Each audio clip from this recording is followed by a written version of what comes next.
Now we move to item number 7, which are statements by the Minister for Transport, Tourism and Sport on COVID-19 as it relates to the aviation sector. So we go first to you, Minister. You're very welcome, and you have 10 minutes for your opening address. Thank you very much indeed, Kieran. I would like to thank you for the opportunity to address the House today on the aviation sector. While there are a number of structures through which my department engages with industry stakeholders on a collective basis, I'm acutely conscious that today's unprecedented challenges require that all options are considered and that we are open to novel approaches. For that reason, I am proposing to establish a task force for aviation recovery, which will be challenged with developing and advising on the framework for restarting aviation. I will appoint key stakeholders from the industry to this task force within the next week and will ask them to report back to me within 4 weeks with a plan ready to relaunch the aviation industry in Ireland. As an island nation, we must ensure that we staunchly fight for and protect our connectivity. The COVID-19 crisis has brought new challenges in varying degrees across practically all sectors of our society and economy. We're all living in many cases working in a manner that a mere 3 months ago would have been unimaginable. The crisis continues to have profound impacts on our society and devastating financial implications on the world economy, the Irish economy, and the aviation and tourism industries at home and abroad. The aviation industry is one of the most affected by the global pandemic. In Europe, air traffic movements fell to as low as 10% of the levels from comparable period last year, mainly buoyed up by cargo flights. Passenger traffic has fallen to a trickle, around 1% of what might be expected. The various businesses right through the aviation value chain, with the sole exception of dedicated cargo operators, have seen severe depletion of revenue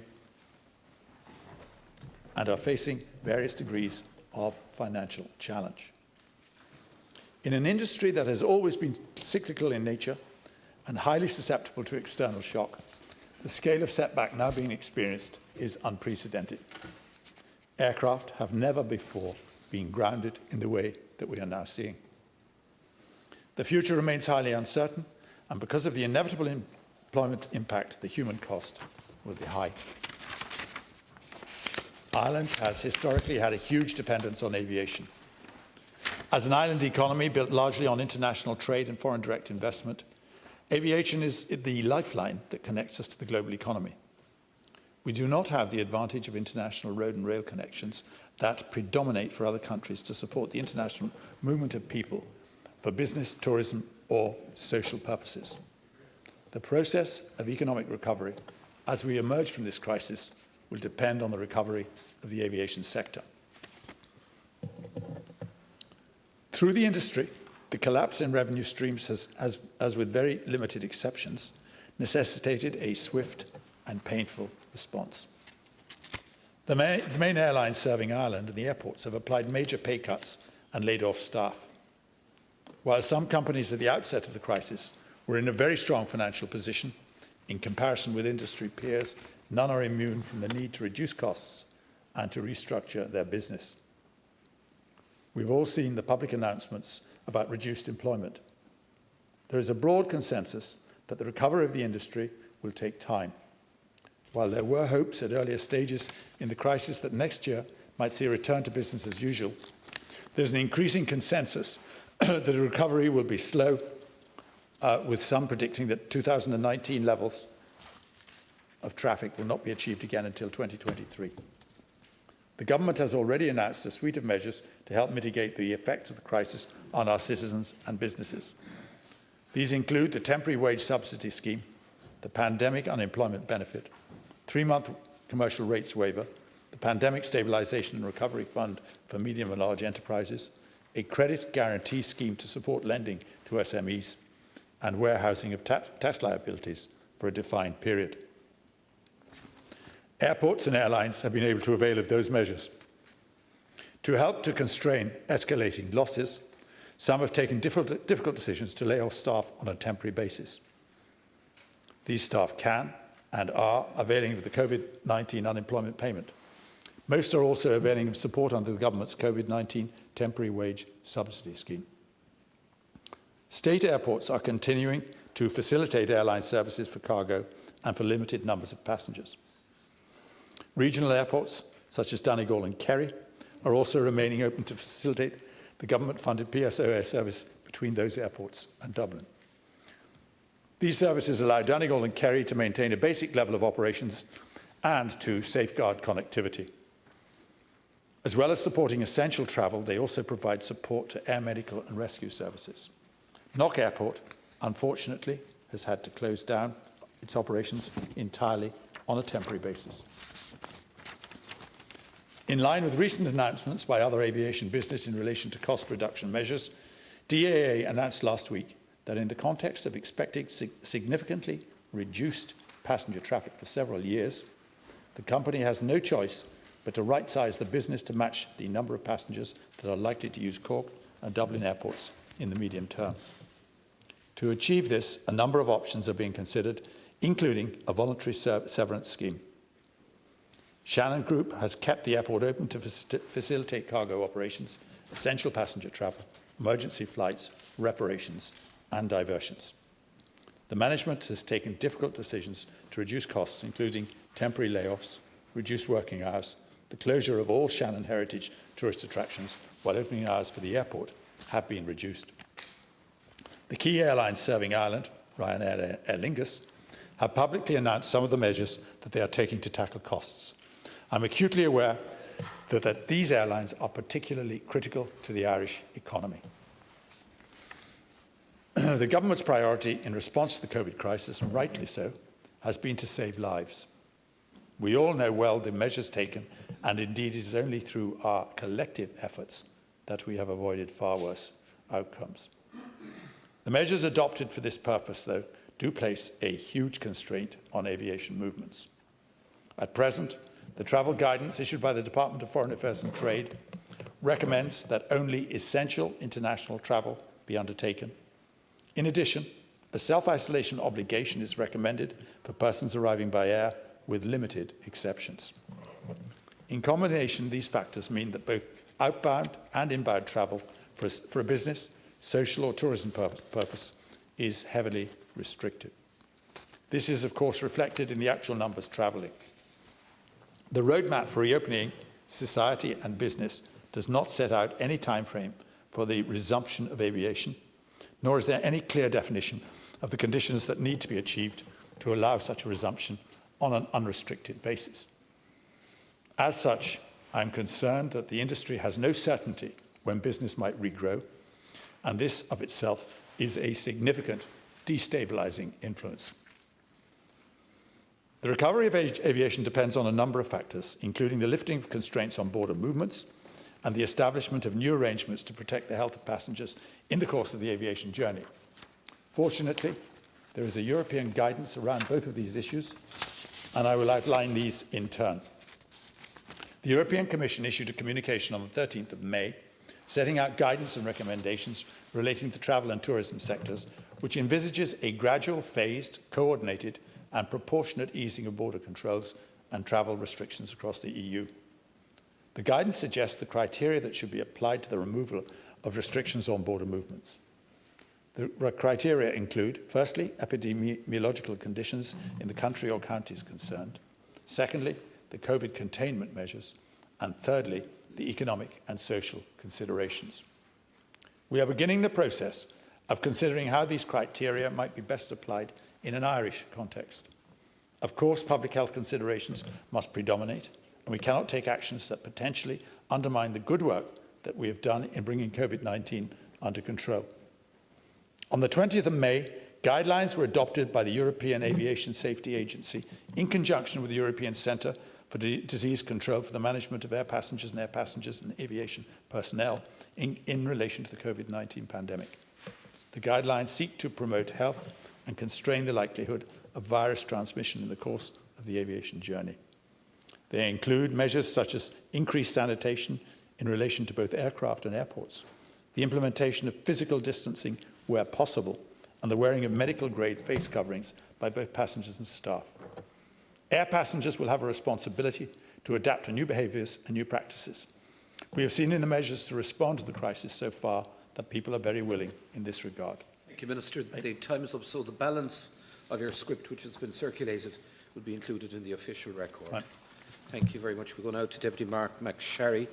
You have 15 minutes and you're sharing with colleagues, I understand. Yeah, I propose to use 5 minutes, 4 minutes for Deputy Collins and 3 each for Deputy Cathal Crowe and Deputy Murnane O'Connor. Which are my mission, Kieran, and indeed that of the Minister. As with the last time, you might log my questions and perhaps respond in writing, because it will save time and use our time here most efficiently. Thank you for the opportunity. It's certainly timely that we have this debate. As we know, aviation is critical to the Irish economy. Dublin Airport alone and our airports generally are, in some reports, responsible for up to 12 billion to our economy in terms of direct jobs in aviation, suppliers, and indeed the enabling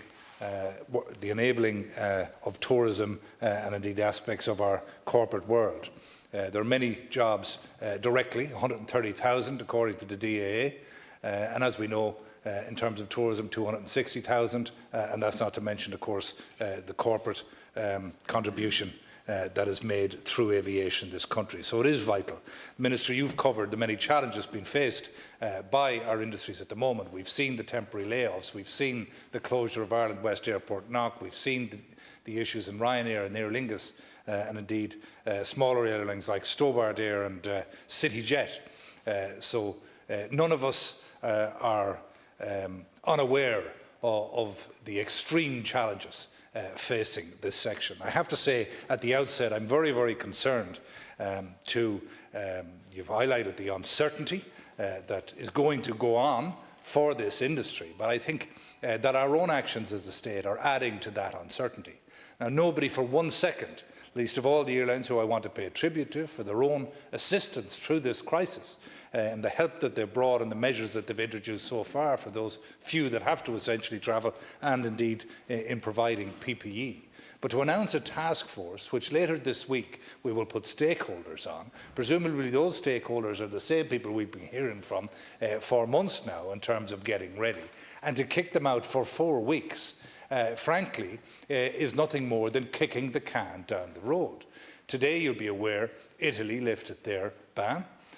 You will have seen that following the European Aviation Safety Agency and the European Centre for Disease Control guidelines, which you yourself referenced, have led to the announcement by Spain, Portugal, Italy, Greece, Germany, France, Netherlands, Belgium, Austria, the Czech Republic, Poland, and indeed among others, of them setting specific dates to reopening. Some, as I said, started today, others going on to the 8th of June, others the 18th in particular, with Spain, the outlier of those who have provided certainty, saying the 1st of July. So the guidelines are in place. We have most of our European partners making arrangements to reopen with the appropriate safety guidelines as designed by the European Centre for Disease Control. But yet we're setting out a further uncertain message for people that we don't know and we won't know. But I'll tell you what we'll do. We'll set up a talk shop for 5 weeks to inform us what the stones on the road in the industry Europe-wide seem to know. And I think that that is not helpful. As I said, don't get me wrong, I don't wish to in the slightest undermine our public health advice, but we must balance restriction with actual facts in terms of outcomes and risk, and we're not doing that. And I think the 14-day quarantine, as we currently have, based on its continuing for an uncertain period of time, is going to mean, in effect, no aviation. And that's just not acceptable. And I think we need to make haste about making our plans. I'm sure these stakeholders could be assembled in a matter of hours. I'm sure a day could see them come up with guidelines for our safe progression to using aviation in the way that we need to assist our economy. And I would appeal to you, Minister, to bring forward those plans without any delay at all. As I said, it is simply unacceptable that we're going to kick out the uncertainty you yourself undermined for a further 5 weeks. Of course, we're all reasonably proud of the great achievements we've had in containing this virus so far and in flattening the curve. Nobody wishes to jeopardise this, but to follow the course that you've outlined is to simply stick our head in the sand and say, look, we'll deal with that on the never, never. You yourself may no longer be minister by the end of the time at this time. But why not show the leadership that's required, be pioneering, assemble the stakeholders in a matter of hours, take a decision in a matter of days, and provide the certainty that you have within your power. I would thank you. I'll pass to my colleague now. And just to say, I would appreciate if you could respond to me in writing in the interest of efficiency. Thank you. Thanks, Councillor Minister. I raised the issue of Shannon Airport with you here, I think, about 3 weeks ago, and indeed others have raised it in the intervening period of time. And I agree that the setting up of a task force now is a little bit late and is going to drag out the process. What are you, or what are the people within your department doing? What don't they know that the task force can't tell them? We know that the economy has fallen off a cliff and that airport business has fallen off a cliff. These people need certainty. The workers and the families need certainty. The local economy in Limerick and in the Midwest needs certainty, and we need to have connectivity. So we need to have a plan, Minister, in terms of how we are going to fund our airports and keep them functioning into the future. And I think it's incumbent on me as a TD for Limerick to continue to advocate for that. And it's vital in the Midwest region that we maintain our airport to the international standard that it is, with the runway capacity, with the passenger and baggage handling capacity, and with, for example, the pre-clearance facilities that we have. We need it for our business and our connectivity, we need it for tourism, and we need it for balanced regional development, which is so important and has been neglected for years. Now, Minister, I'm not going to pretend that all was well in Shannon Airport pre-COVID-19. It wasn't, because the separation of Shannon from the Dublin Airport Authority was far from being the spectacular success that it was sold to us, and the business case and the numbers which were predicted didn't materialise. And I think it's regrettable that the people who advocated against it, some of us within Fianna Fáil, and for example SIP2, were drowned out and not listened to. Local authorities became experts on aviation, chambers of commerce became experts on aviation, and we can see that the passenger market share for Shannon has fallen in terms of market share in comparison to Dublin and others, and the muted 2.5 million passengers which were going to come through Shannon Airport just simply never materialise. So we need some blunt honesty in relation to it, and we need a proper look back and review as to why that didn't happen. Minister, I also want to mention, as you mentioned in your contribution, the situation in relation to Shannon Heritage, which is part of the Shannon Group. They operate a number of sites, as you know, maybe 14 or 15 sites between the Midwest, Galway and Dublin. But some of those sites are only going to open for a 2-month period of time. I don't think that is good enough. I think we need to have those sites open for longer, far longer, to allow even for the domestic tourism which we're hoping to try and spurn. So, Minister, what I would like you to address by way of reply afterwards, what are you going to do to secure the future and the viability of Shannon Airport? Have you engaged with the workers and the stakeholders around Shannon Airport, because they need to know? Have you engaged with the aircraft leasing industry? Almost 60% of international aircraft leasing is managed out of Ireland, and there's a lot of workers involved in relation to that. And have you engaged with the airlines? Ryanair and Aer Lingus in particular. There's 100 staff located and based out of Shannon, Aer Lingus staff. I think that needs to be done. Minister, I just want to impress on you that the Shannon region, Limerick, which I represent, and the Midwest region doesn't want to be disadvantaged, and we need to have certainty that we will not be left behind in terms of government approach to securing the viability and the future of Shannon Airport. Crowe. Thank you, Councillor, and I want to thank the Business Committee for facilitating this session this evening that I requested. Aviation is the most exposed sector, Minister, to the COVID pandemic. It has been utterly ravaged. It took the sector 18 months to recover from the 9/11 attacks, and it's now anticipated it could take 3 to 5 years for the sector to recover from the current health and economic crisis. For this reason, I implore you to urgently set up the Aviation Task Force.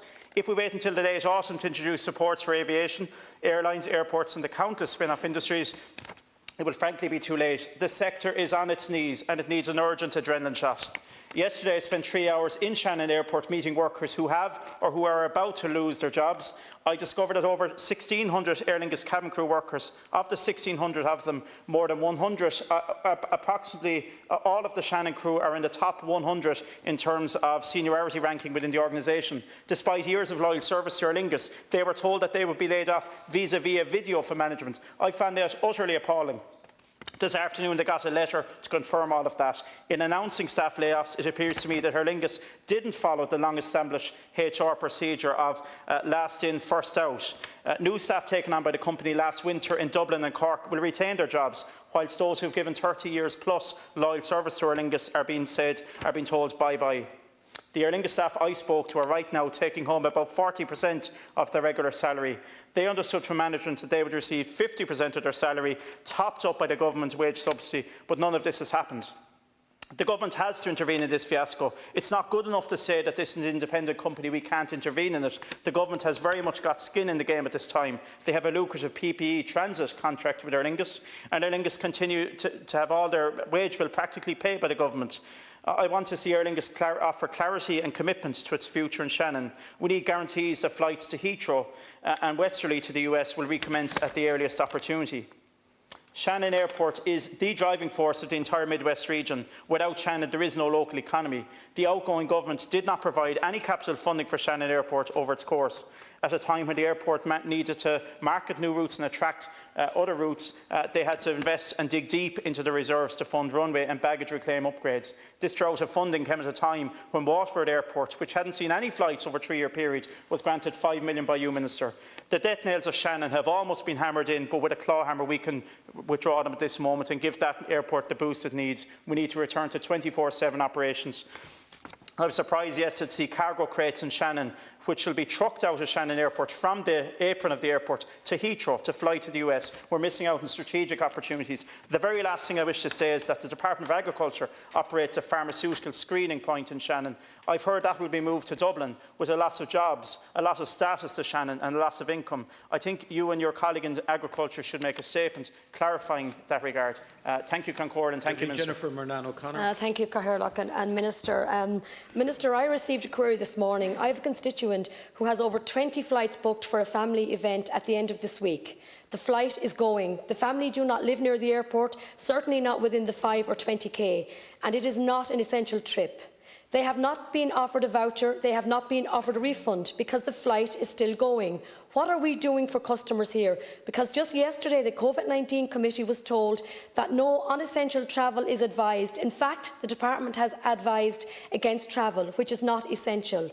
The law has not changed on refunds to airline customers, but if flights are still running and customers cannot fly, what can they do? People need clarity here, Minister, as airlines fly and countries reopen. The new Restart Grant scheme has been welcome amongst those in the travel industry. However, the cap of annual turnover for businesses is a cause of concern. The ceiling affects several sectors, in particular the travel industry, which has been severely affected. While many travel agents may exceed the turnover cap due to the nature of their business, the margins are not reflected on the turnover, and it is also a sector that will be slower than most in recovering. There is a strong case for the ceiling cap to be reviewed, perhaps applied differently across different sectors. I wonder if you could liaise with the Department of Business on this, Minister. As we heard at the Business Committee yesterday, exploring testing at our airports as a way of easing back into allowing travellers to come to this country prevents problems. So are we looking at adopting some kind of travel corridors where people from low-rate countries have an ability to travel here without isolation imposed on them? We cannot be left behind if other countries reopen and allow tourism to grow, and we restrict growth here. The numbers in our airports have plummeted, and as a small nation, we will struggle to recoup those losses. We need to get the message out there that we are open for business and safe for visitors. As our tourism sector have suffered massively, can a B&B with a small scale offer isolation vacations as a way to combat the 14-day isolation imposition? Is that a support which has been looked into? If other European countries impose a 14-day isolation and we make it mandatory to have a 14-day isolation, can a traveller fly from one 14-day isolation be considered free of the virus, or must they impose a 28-day isolation in total? I ask this for workers who are not pilots, aircrew or medical staff, who may have to return to Ireland for a certain portion of their work and return to another European country. Will the state be issuing isolation certificates for such workers to prove they have already completed a 14-day isolation? Thank you, Minister. Thank you very much, Minister. Maybe you'll respond in writing to the deputies, because we haven't time. Now we go on to Deputy Darren O'Rourke. Deputy O'Rourke, you're sharing with Deputy Quinlivan and Deputy Wynne. So I'll take 7 minutes, Kieran Corla, thanks very much, and 4 minutes each then for Chocta Quinlivan and Chocta Wynne.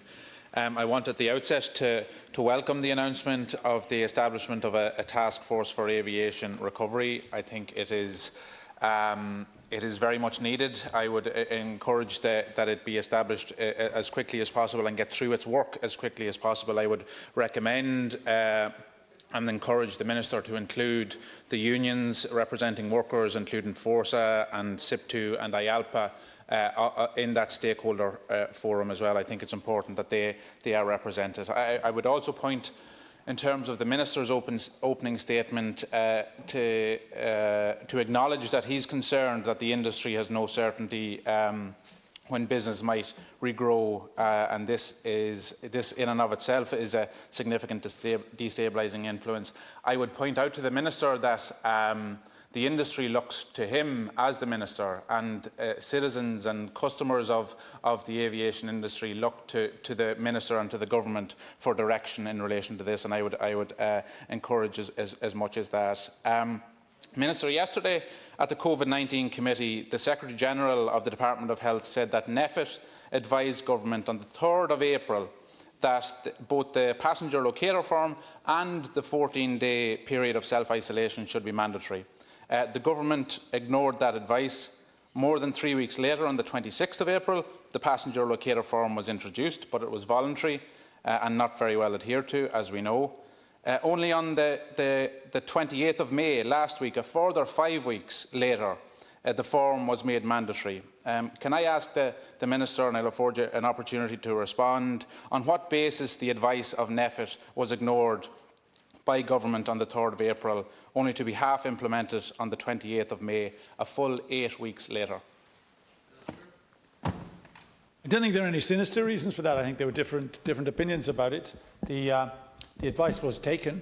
There were obviously, it was a subject of some debate, but certainly there was never any intention that I know to ignore it. My impression was that it was always going to actually come into existence, but the implementation of it took a certain amount of time for technical reasons. But I don't think there was any intention at any stage that those locator forms shouldn't come into existence. There were certainly some difficulties about who would collect them, whether it be the Gardaí, who would actually distribute them, whether it be at the point of departure, whether it be at the point of arrival.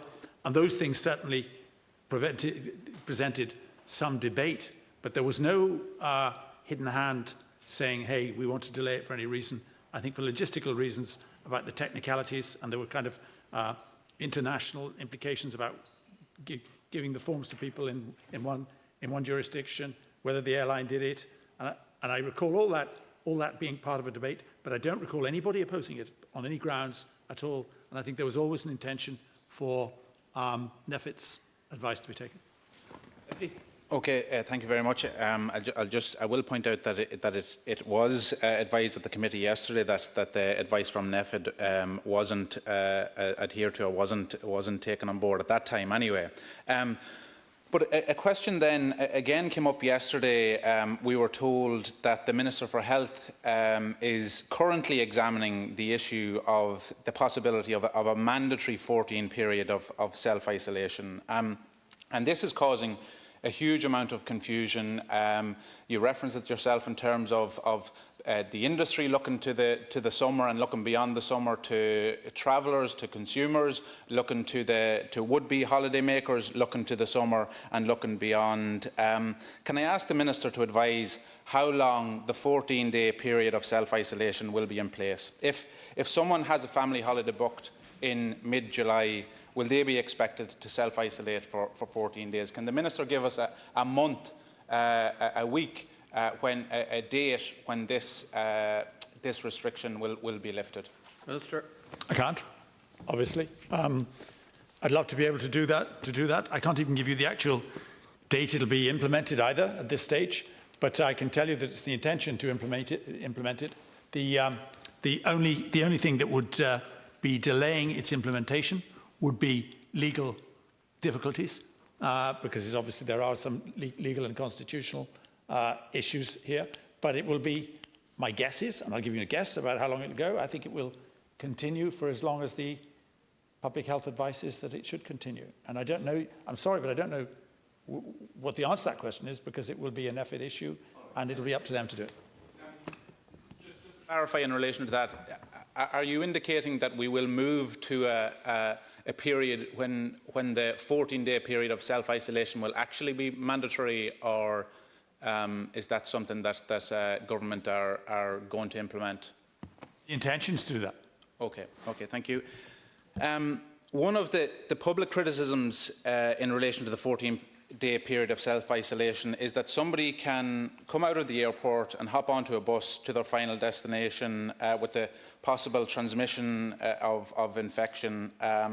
And I think there's a point here, and it's exacerbated by the lack of face coverings on public transport. And anybody that's using public transport will be aware of that. Yesterday at the COVID-19 committee, I asked Anne Graham of the NTA if she would insist on face coverings becoming mandatory for all passengers and drivers on public transport. She said that wasn't her decision, but it was a decision for yourself and for government. So can I ask you the same question? Will you insist, and when will you insist, on face coverings being mandatory on public transport for drivers and passengers? I won't insist, because I can't, obviously, but I can make some recommendations about that to the Cabinet. I think that will be an issue which at the moment it's been addressed, and it's been not made mandatory, been made voluntary. If NEFIT suggests that's changed, I have no doubt that I will accept their recommendation, but it will be a matter for them. If it's a public health issue, if it's going to save lives, I will certainly support that. But I would have to get that recommendation from them. Deputy. Thank you. Deputy Quinlivan. Minister, I'm going to make a short contribution, and my colleague Deputy Wynne is going to come in then, but I have a few questions myself, and you might answer my questions after Deputy Wynne speaks, if that's okay with yourself.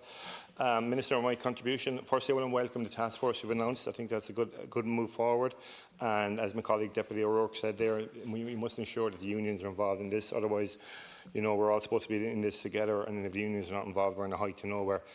Shannon Airport, I don't have to tell you, is critical for the infrastructure, it's critical for the economy, it's critical for the jobs, not just the people who are employed at the airport itself, hundreds of people there, but you also have tens of thousands of people across the Midwest region, in Limerick City, Clare, Tipperary, North Kerry, all over the place, who are dependent on jobs directly or indirectly in Shannon Airport, and it's crucial that we do something. You know, the economy has collapsed. We understand the situation we're in. One of the first things I did once the lockdown was announced is I arranged a meeting with the Sinn Féin TDs, with the CEO of Shannon Airport, because to express the huge concerns we have. I know how difficult it can be. I worked in the travel industry myself for 19 years. I know how difficult it can be to, you know, after 9/11, it was traumatic for a lot of businesses, and I know we're in a situation probably worse than we were then. So Shannon Airport is vital, and what makes it really vital is we have connections across the world. So we have direct connections to North America, which I know for businesses who have come here, foreign direct investment have come here, have told me one of the key reasons they do come to Limerick and to the Shannon region is because of those direct flights to the North America. And also then we have the connection out of Shannon to Heathrow Airport, which is a very important, obviously, hub where you can get connections to anywhere across the globe.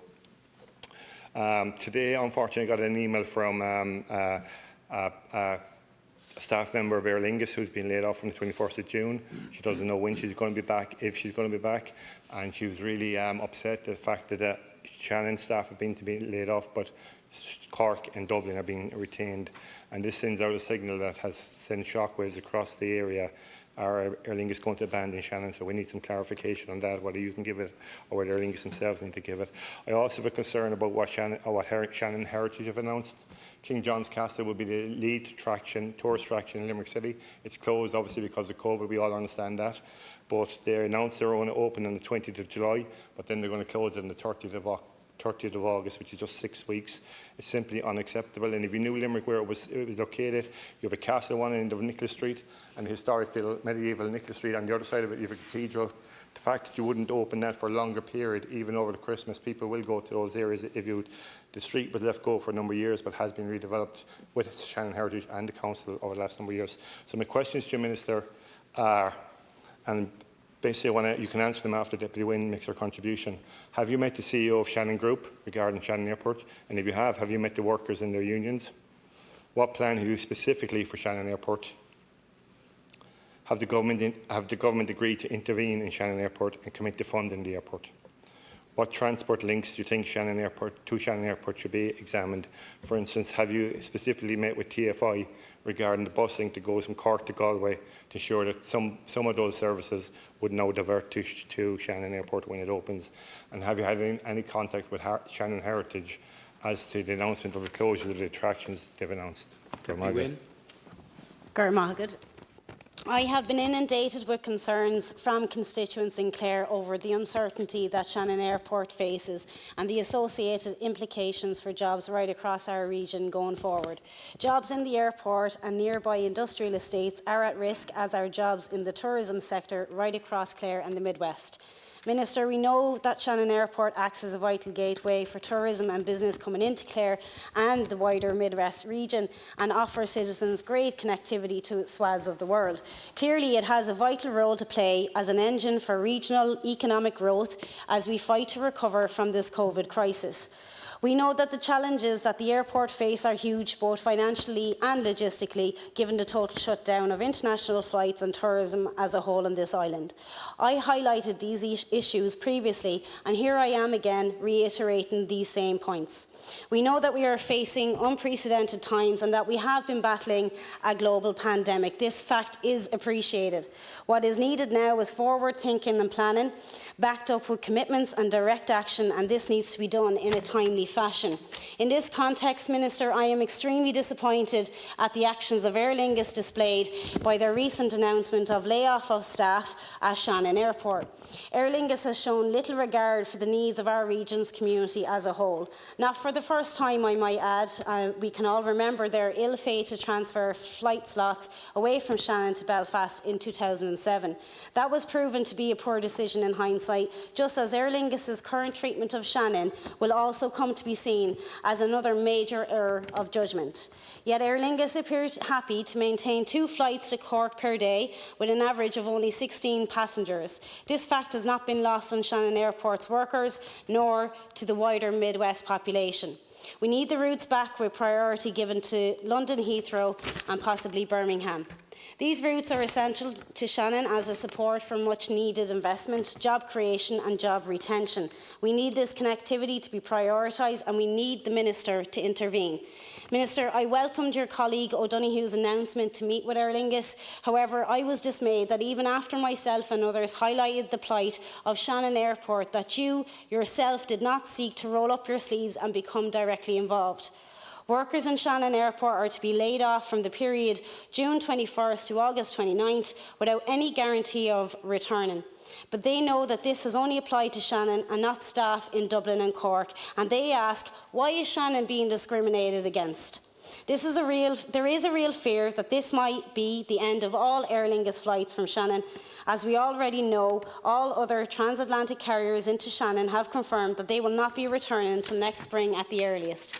The future for Shannon Airport and the jobs depending on its connectivity appears to be very bleak indeed.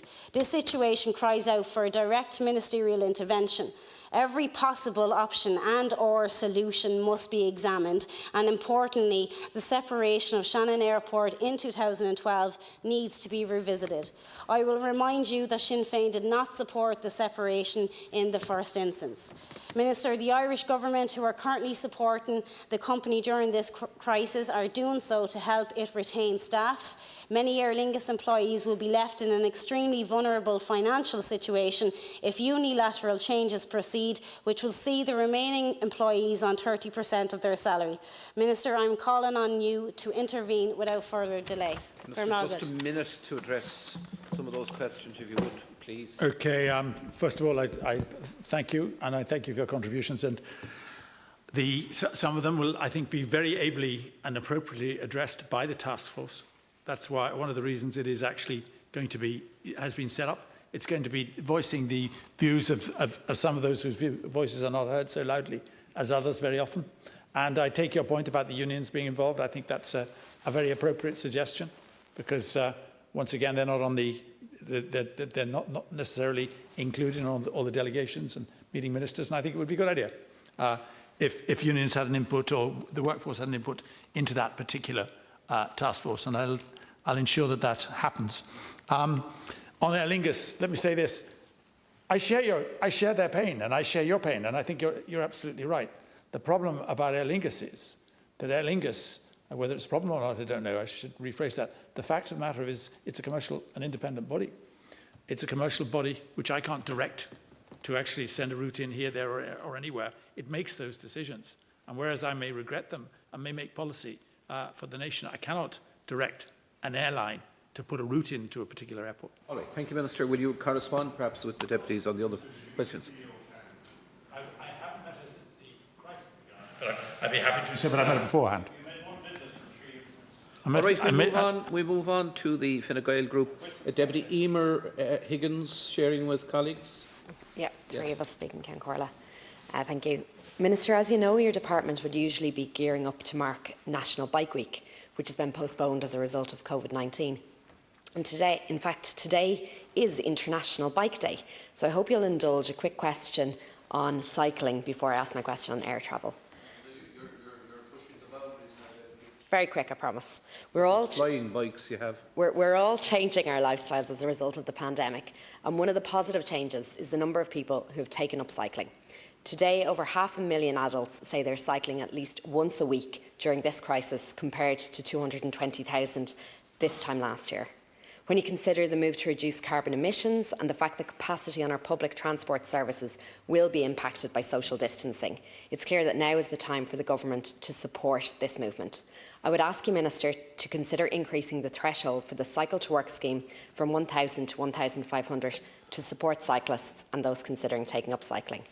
Thank you, Minister, for approving the credit note scheme for travel agents who are struggling to secure a refund for customers and consumers. But many families are still at risk of being out of pocket. For families who were planning to holiday abroad who didn't book through a travel agent, if their flight takes off or their ferry makes its voyage, they won't be refunded if they're not on board. And if they're out of pocket, they won't be able to repurpose that money into a staycation. For many of them, that means sacrificing their family vacation this year, a year they really truly need it. And it also means sacrificing money that could be spent in local economies throughout Ireland. Minister, will you consider extending the credit note scheme for families who have booked their holiday independently but who don't travel abroad due to COVID-19? Deputy O'Donnell, maybe we'll take the questions and then go to the Minister at the end. Well, I'd rather, if we could choose 3 minutes, and I just want very quick questions. Enough. We don't get to you then. Yeah. Minister.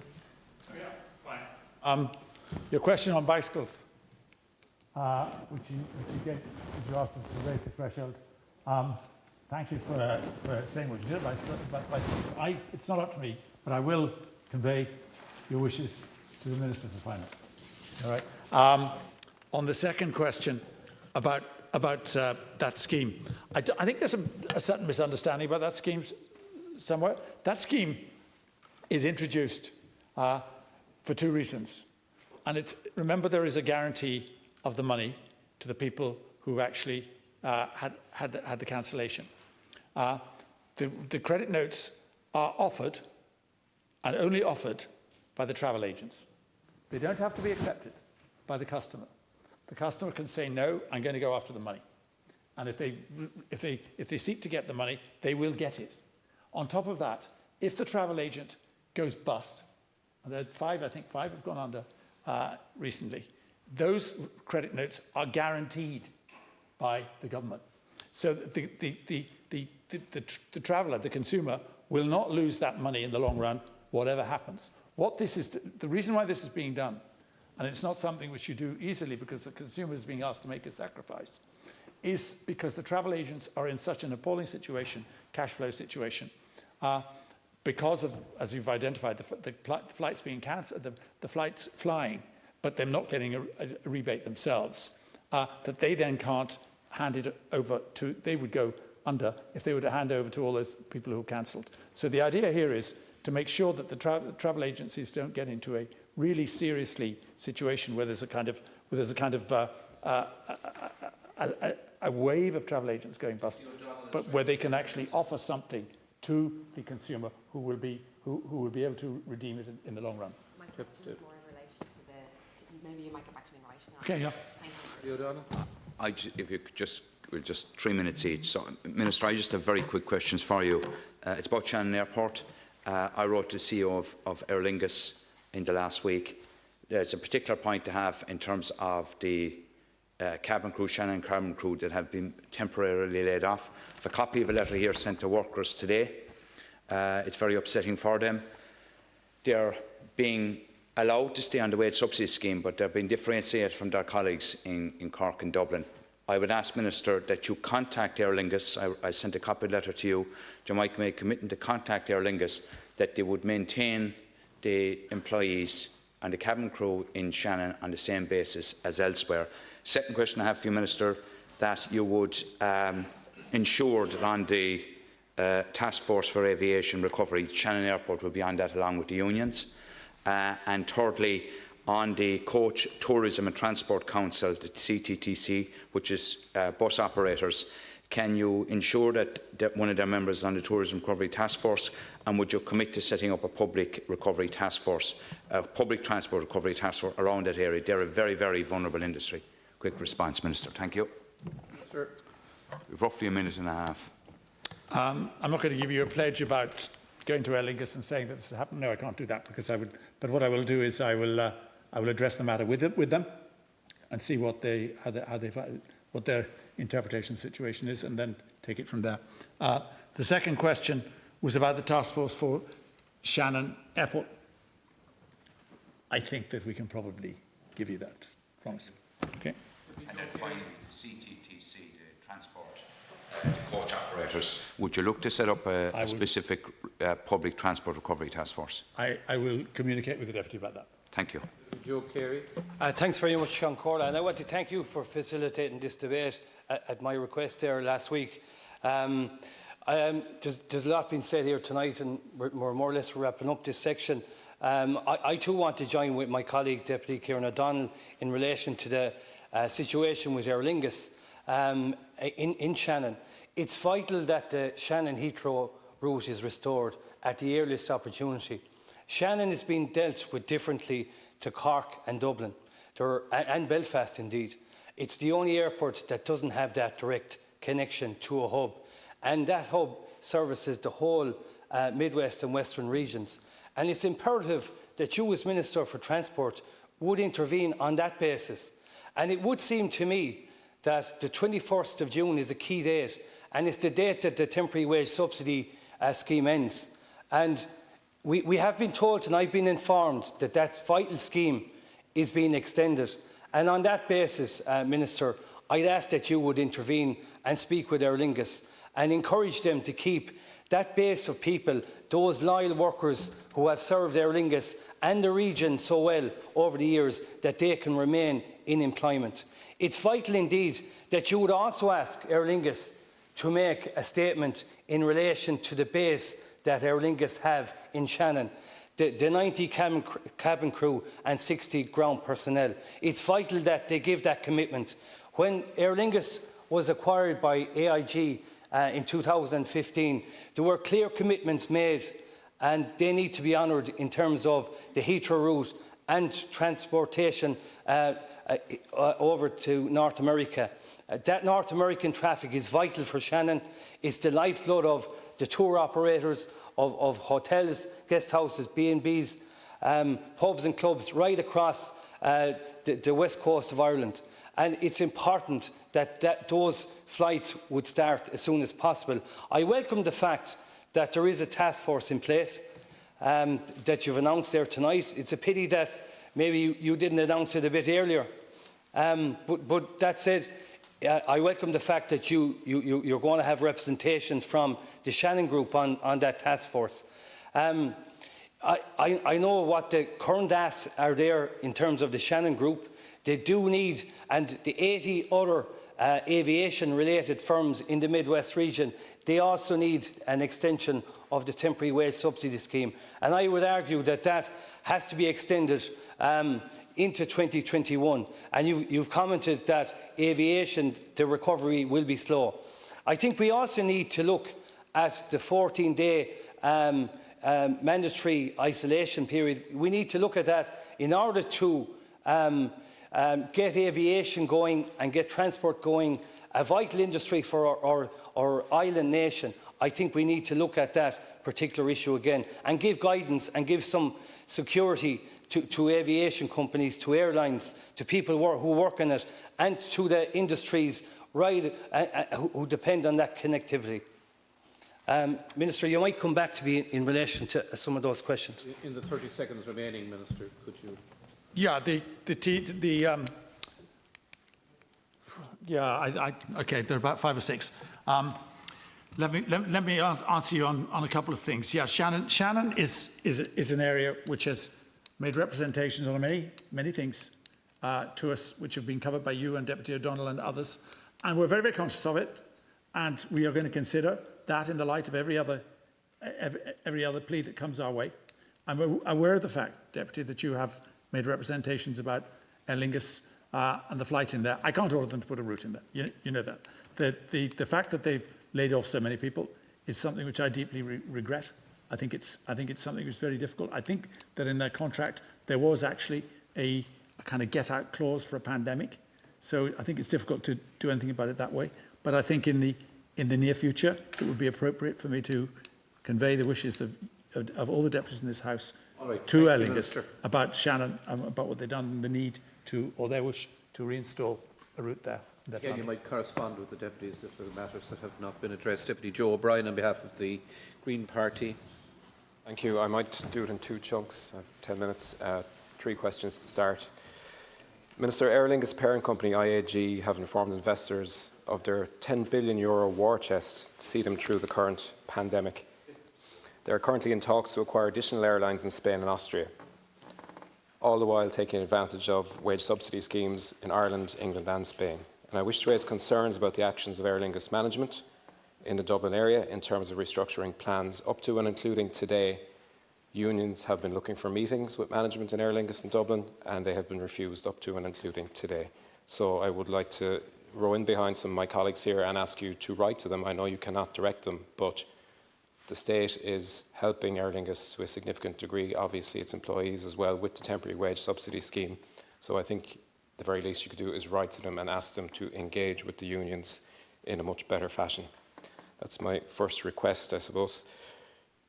The second point, and I'm sure his potential bonus payment of €100 million never entered his head when he encouraged us all to pack in and mask up on the national airwaves last week. But, Minister, can you give me an opinion on Michael O'Leary's call and statement that it's safe to fly, his criticism of public health advice from Irish officials, and him saying if we put on masks, bump up the hygiene and limit the contact, we'll all be grand? So just your take on his rather cavalier attitude towards public health. Thirdly, a concise question. Have you been approached by airlines for financial assistance? If so, which ones? And just can I impress if there are any commitments being made to financial assistance that they must involve provisos on emissions reductions, improvement in employment practices, and ensuring that no bonuses go to executives or payments to shareholders in the near future. That's my first tranche. Yeah, I'd like to thank the Deputy. Deputy, what I can do with Aer Lingus, because I can't make judgments on statements like that you make in the House without actually hearing what I consider to be the full facts. I don't doubt what you're saying, but I can't say what they're doing is outrageous. But I can write to them and I can convey to them what you've said.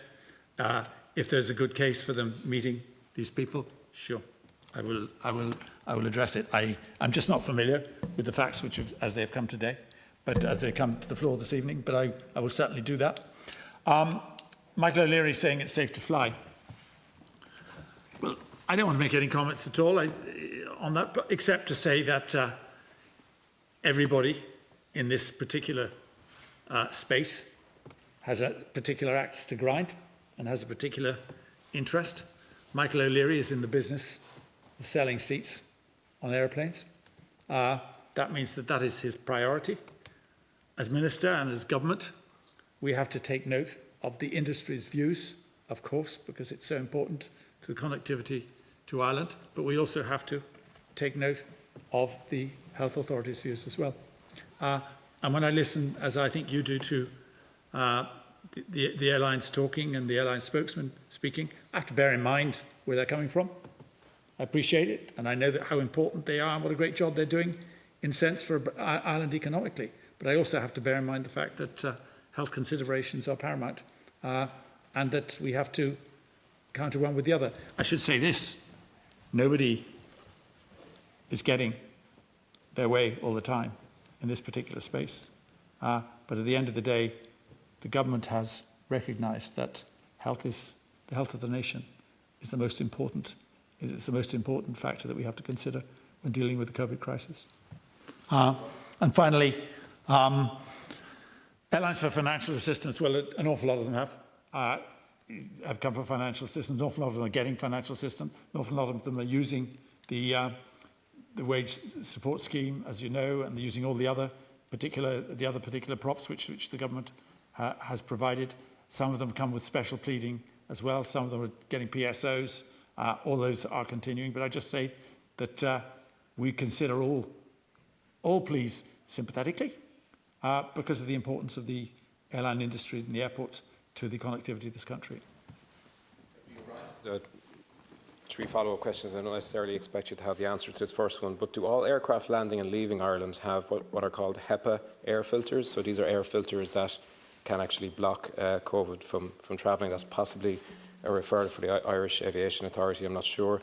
And then, Minister, I'm just wondering what efforts are you making, if any, to try to separate Ireland from the UK in terms of how our European partners are viewing us. They're viewing us basically as a single epidemiological unit, the same unit as the UK, and this obviously has issues because the UK has got a much worse sort of record in terms of COVID-19 than we do. So I think efforts need to be made there to try and separate us as a separate unit from the UK. And I have one final question.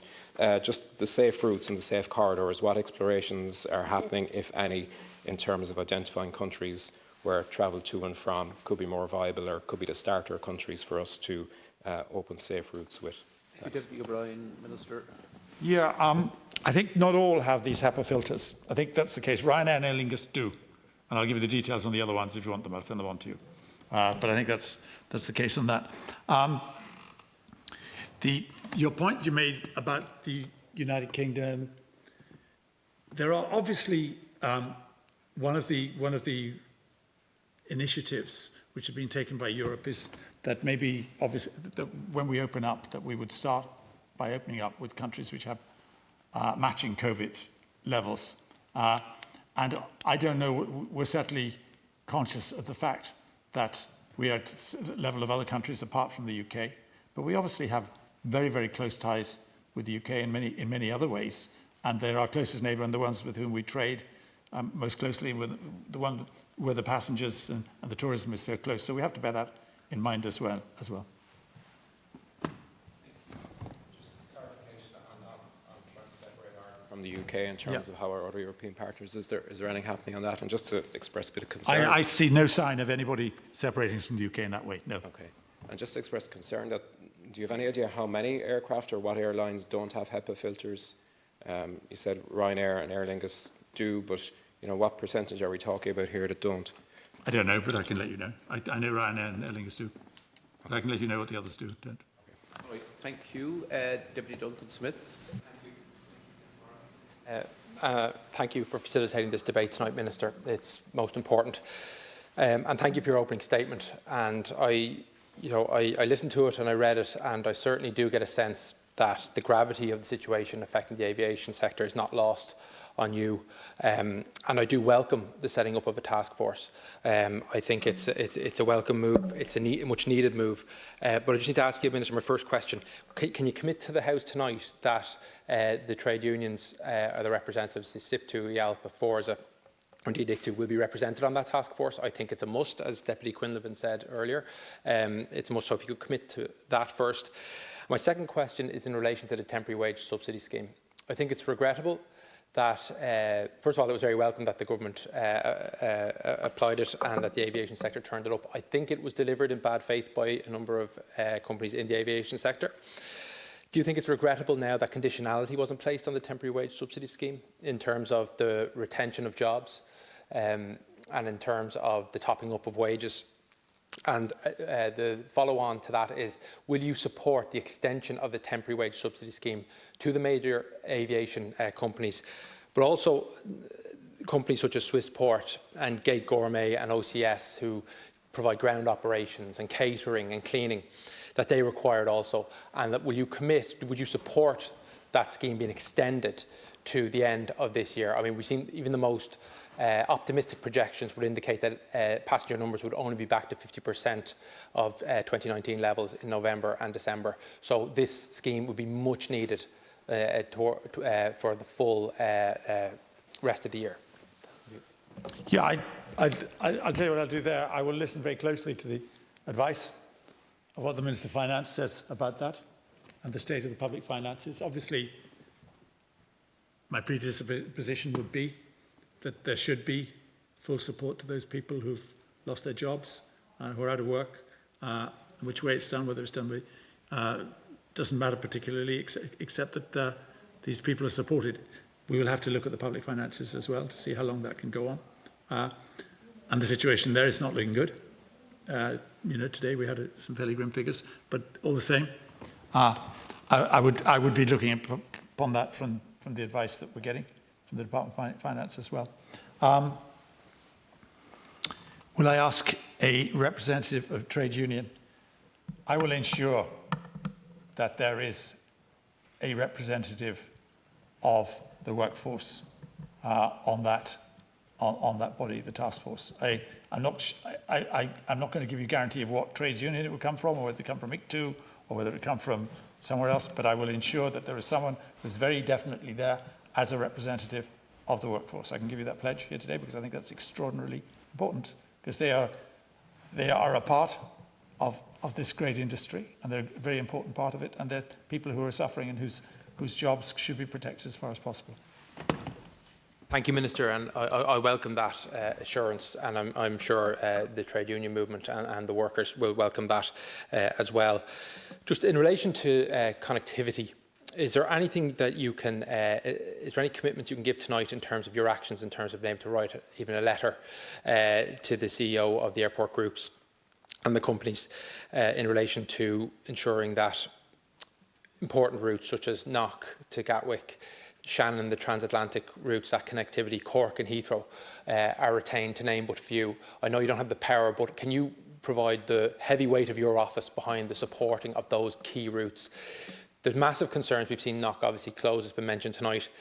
Shannon, Shannon and the workers down in Shannon and the region are petrified. It seems that Shannon has just been going through this long suffering process of continually being denuded and attacked. And this pandemic can't be used as a method to provide a near fatal blow to Shannon Airport. Shannon Airport needs to be protected. That region, the Midwest region, needs it and needs it vitally. So I'd ask that you do everything in your power, and I would welcome any comment you may have on those connectivity and those routes. I think you probably see from what's been happening in the last few weeks that there has been a concerted effort to keep all the airports open. and running and ready for the recovery. The exception of that being Knock, and Knock closed down, but is intending to reopen, I think, on the 1st of July. And that was a decision which was taken by the airport itself. My intention is, and I'm sure my successor's intention will be as well, to keep a situation whereby those routes which are economically not profitable but socially necessary, like Donegal and Carey and others, will be kept open and will be kept flying, and they're flying at the moment. There's been a restriction, there's been a reduction in the number of flights, but that's because the number of passengers has gone down to an absolutely minuscule number. But there's a very, very good case for the regional airports and the routes you're talking about, often because of medical reasons, and people have to fly to Dublin and back in the day because they need treatment. And so I think they're justified. So I have every intention, as long as I'm here, of seeing that those routes are kept open, and that those Knock Airport, which was closed, reopens and services the essential routes for society, as even if there are no good economic, profitable commercial reasons for it to function. Thank you, Minister. Minister, I'd ask also that you write to the senior management in the two major airlines for two separate reasons. I think Aer Lingus, in terms of how they're communicating with their staff and communicating with their unions, has been very, very poor. I think this method of, I'm not sure if you've seen them, but rather dour, foreboding video messages to staff has just added to the overall sense of uncertainty, unease and despair in the workforce. And I think that method of communication, I think, is not helpful, and it's something that needs to be nipped in the bud. So I'd ask you to write to the Chief Executive of Aer Lingus on that. I have also. But it was raised by my colleague Deputy O'Brien in terms of Michael O'Leary of Ryanair. Michael O'Leary of Ryanair, I believe, has been indulged far too long in this country, as not by myself, but by many, as being this crown prince of capitalism, and Ryanair being this big economic success story. He's done it by trampling over the rights of workers, trade unions, and indeed customers all down through the years. But we've all been in company over the years where we've heard, oh, if Michael O'Leary was in charge of the country, everything would be grand. Well, what we saw last week with his comment that flying is safe, that just mask up and get on with it, flouting every interpretation of public health advice, and really once and for all, without any veil, showing what he truly is in terms of placing profit above all else. I think it's absolutely disgraceful. Ryanair are consistently grouped with Aer Lingus, with the DAA, with Shannon as being, and they are a key driver of the aviation industry and a major actor in it. And I think it's absolutely abhorrent that such a cavalier approach and cavalier language and dangerous language is being used at a time when people are still scared to go down to their local shop. They are frightened when they see people in great numbers on local beaches, in local parks. To hear someone who has such agency and such power in this state to come out with such an attitude and such comments, I think is deeply unhelpful. And I think it's important on behalf of the Government of Ireland that a letter goes from your office in your name to him to indicate that that is something that will not be tolerated in the teeth of this pandemic. So, look, I'm just going to leave it there, Minister. Thank you. I'd just like to say, Deputy, I won't be sending that letter. You're perfectly entitled to your view of Michael O'Leary. I don't share your view. I don't agree with everything he does, of course, but I think his contribution to connectivity in this country is without parallel. And whereas he certainly says things to the government and to me and in my department which are not always complimentary, and he disapproves of a lot of the way we've approached this particular problem, I think it is appropriate that it should be acknowledged in this House that he has done a lot for connectivity for this country, and he's given an enormous amount of employment. So there is a balance to be drawn here, and I think it's appropriate I should do that. Balance has well and truly, I think, been in his favour over the last 2 decades, and I just think in this regard it's tipped totally the opposite way, and I think it's now appropriate for you and your office. And you said you won't do it, and that's you're entitled to do that, but I think the balance has tipped the other way, and I think those comments are absolutely disgraceful. Thank you, Count. Councillor Murphy. Minister, I think it's very welcome that a task force is set up into this for the recovery of this particular sector, and I think it's probably one of the most exposed sectors in terms of the impact of COVID. I welcome the fact that a representative from the trade unions will be included, but there is a wide range of opinion within those trade unions, and I think it's it's wildly different if you're an airline pilot represented by IALPA as opposed to somebody who is a baggage handler, you know. And I think it's going to be really important that that there is that the total views of the trade union movement can be captured in the context of the of this task force. It's terrible reading some of the emails that we're receiving from people who've just got news that their jobs are lost, or they're on very reduced salaries, and the commitments that they personally have. And I mean, there's a wide range of opinion, including people who have views on the 14-day isolation. So they're right across the spectrum. And the importance of an airport to a region is incredibly important. The Shannon region, where we can count the cost of the airport or keeping operations going there, the region actually benefits hugely from it. But also the Dublin region is much wider than the Dublin area in terms of where the personnel that are employed in the airport. It's quite a wide footprint, as you'll know. And there is a concern that some of what is happening is both opportunistic and unreasonable, and I think that's why it's really important that there's that voices can be heard in the context of this task force. We all know now there's new regulations in place and that it's now mandatory to fill in the form at the airport. But it's not mandatory. The guidance is for self-isolation. Unless you're going to enforce that, that is all it is guidance. And it's important that we know where people are so as they can be tracked. And if there's if somebody proves positive, that's the point of it.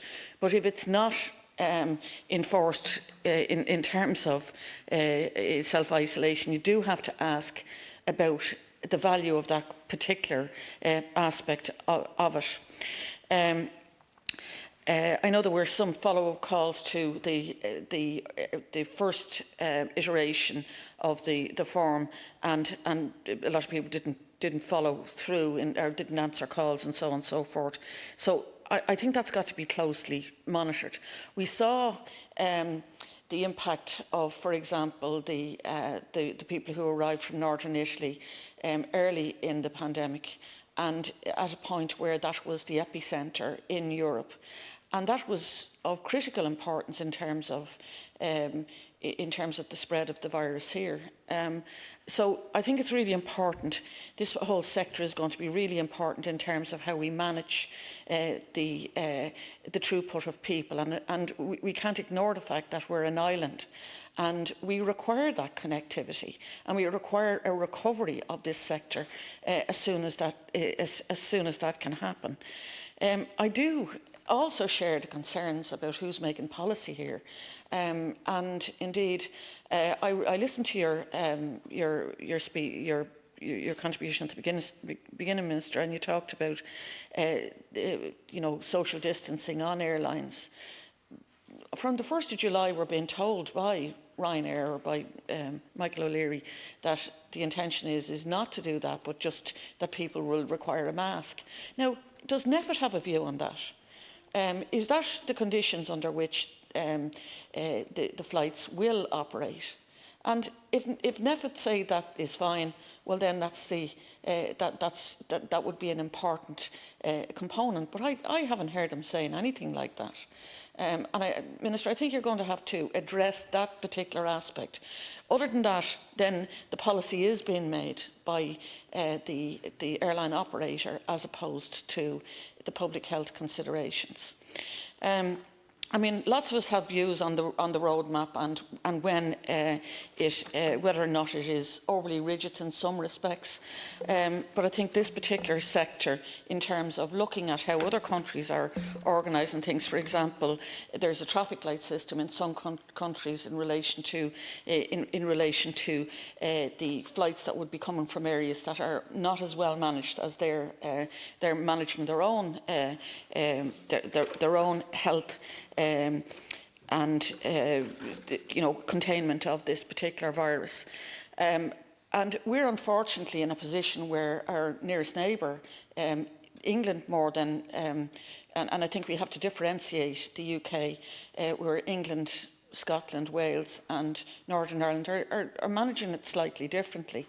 But there's no doubt that the management of it in England is problematic, and certainly not as well managed as has been the case here.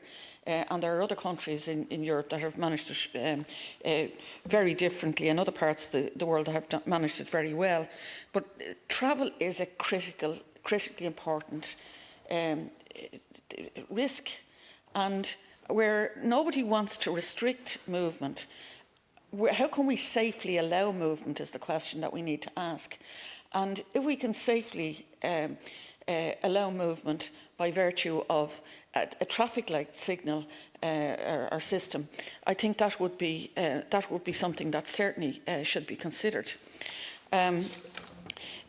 Minister, you might just ask the question about, or you might just address the issue about the social distancing. You made the comment in your own contribution earlier about separation on planes and that. Will you reiterate what is the situation in relation to that? We're being told that the 1st of July there's going to be almost, a fairly scaled up level of movement going to happen with Ryanair. Can you tell me what the advice is? Has the health advice been sought on that in relation to the number of people on flights and in relation to, people who are coming from jurisdictions where there's high levels of virus? I know that people will be asked to self-isolate, but is there likely to be a differentiator in terms of following up on people that are coming from areas that are highly infected? Thank you very much, Deputy Murphy. Indeed, I take your point about the widely different views in the workforce. Obviously, we can't have kind of 20 representatives of different bodies. It is a problem, but we do want to embrace as many as possible. That maybe it would be a good idea to have someone, I don't know, from ICTU or someone from one of the largest unions there. We don't want to provoke some sort of inter-union jealousy, but we do want the workforce to be seriously represented, and I'll ensure that it is. But we don't want to provoke a kind of a civil war there of any sort either. So, but we'll do what we possibly can to ensure that all those voices, particularly of those who have either been put on 3-day week or who've lost their jobs, should be represented and should get feedback from that task force. It's very important that they should do that. So it should be a wide footprint. You're asking about the actual rules, who makes the rules. Well, let me say that there are some guidelines. I referred to it in my opening about the guidelines and the protocol for when the airlines return to normal operations. And on the 20th of May, Europe has a big part to play this, and we think we should coordinate really properly with Europe. But just let me tell you what the guidelines issued by the European Aviation Safety Agency and the European Centre for Disease and Prevention and Control jointly published guidance on measures to assure the health safety of air travellers and aviation personnel once airlines resume regular flight schedules, which is, I think, what you're referring to. The Department, through the National Facilitation Committee, is coordinating the implementation of the guidelines by industry to promote health and virus control in aviation with due regard to the maintenance of aviation safety and security standards. These guidelines seek to propose certain measures, including increased sanitation measures in relation to both aircraft and airports, the implementation of physical distancing where possible. That's the proviso. Providing protective screens where possible between airport staff and travellers, the wearing of medical-grade face masks by passengers and staff, provision of health declarations by passengers, measures to contact passengers for contact tracing purposes, and thermal screening of passengers. All right. Thank you, Minister. We move on. Deputy Breed-Smith. Thank you. I want to raise with you, Minister, a specific aspect of this crisis and its effect on aviation, and that is the present rush by Ryanair and Aer Lingus to cut wages, to lay off staff and to implement widespread redundancies. Now, I'm aware that a lot of this is not necessarily your department, but it is the responsibility of the entire Cabinet. The speed and the scale of the assault on workers in the aviation industry is particularly acute. This week, Aer Lingus said to its Shannon-based crew that they are to be temporarily laid off, while those in Dublin and Cork will see their rosters and their pay reduced, and there will be 900 jobs cut. In mid-May, we were told Ryanair is to cut 250 jobs across its bases in Ireland, the UK and Europe, but part of a wider threat to cut 3,000 jobs and impose a 20% pay cut. And separately, the state company, the Dublin Airport Authority, is to cut a potential 1,000 jobs in Dublin and Cork. Now, obviously, you want to be blind not to see there's been a massive collapse in passenger travel, but there are 2 points I want to make in relation to these hugely profitable companies. First of all, in 2018, Aer Lingus reported an operating profit of 305 million. In 2019, it was an operating profit of 276 million, quite substantial. Ryanair in 2019 recorded an operating profit of 1 billion. The previous year, for the full year, it was 1.02 billion. And the Dublin Airport Authority last year recorded a profit of 133 million. So it seems, Minister, that eaten bread is soon forgotten by the CEOs and the shareholders and the directors of these companies, who are rushing headlong into throwing their workers on the scrap heap. As we know, these companies are claiming the wage subsidy scheme for their workers, and so effectively the state is carrying a sizable proportion, or probably the bulk of the portion of the wage bill. And my point is, where is the responsibility of the companies to their workers who have generated these massive profits for them over the years? And then we have a wider problem. We suspended the operation of the Redundancy Acts till the 10th of August. It's been extended and could be extended beyond that. And that means that the COVID emergency legislation suspended the right of laid-off workers to exercise their right to redundancy. But nowhere did we think to balance the suspension of workers' rights with the suspension of the employers' rights to make them redundant. And to quote Minister Doherty, the logic of doing this: if we did not extend the date further, redundancies would occur in the very near future, which will burden employers with further debt and have a serious impact on the potential for business to recover. And then Patricia King says, and she's right and I totally agree with her, this is anomalous and unfair. Workers are now required to accept long periods of layoffs while employers remain free to impose redundancy on employees. Nowhere is that imbalance between workers and employers more obvious than in the aviation industry, as I quoted above. We have, of course, seen disgracefully the 2,000 workers dumped on the scrap heap by Debenhams and another company called Upright Ireland, which are attempting to do the same.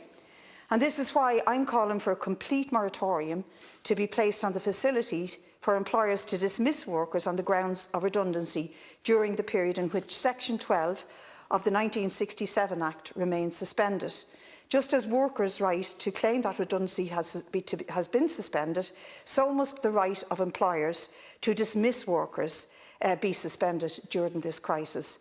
Effectively, Minister, what it means is that Ryanair and others are using redundancy as a cost-cutting weapon during the present emergency legislation, and is open to facilitate employers in evading their responsibility. And I repeat, these are workforces and companies who are hugely profitable. So my question to you, Minister, is will you go to Cabinet and support the call from ICTU to introduce a moratorium on employers creating redundancy during the COVID period?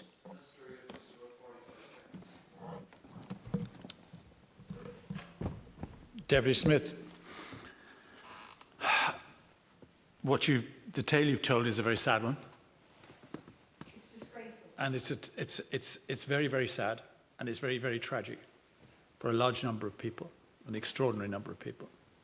in the DA, in Ryanair, in Aer Lingus, in Stobart, in all the airlines and in all the airports. And we're seeing layoffs on a scale which, within your memory and mine, we've never seen before.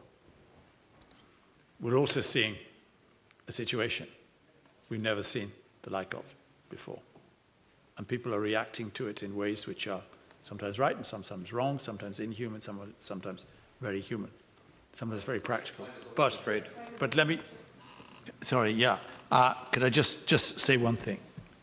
Just remember, and I agree with, I share your sympathy. Nobody has a monopoly on sympathy here.